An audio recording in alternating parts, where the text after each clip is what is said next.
So factoring a difference of squares, meaning the two numbers that you are subtracting are squares of each other. So a squared minus b squared, it'll look like a plus b, a minus b. So when you look at this one, this is x squared minus what squared? Good, 10 squared. So then this is going to be x plus 10 times x minus 10. Y'all see that? Okay, look at this one. What is that squared minus what is that squared? Well, 7 times 7 is 49. 6 times 6 is 36. And x times x is x squared. Y'all see that? So then this will be 6x minus 7.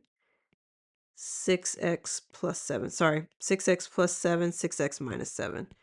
And I'm doing that to follow. I want to follow the format of the property. Okay.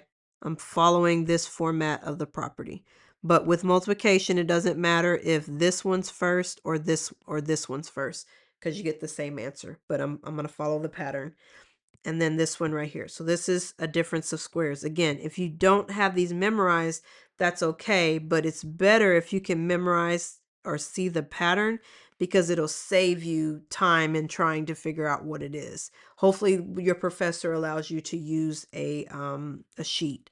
So 3x squared, and this is 5y squared. So when I write this, this is going to be 3x plus 5y times 3x minus 5y.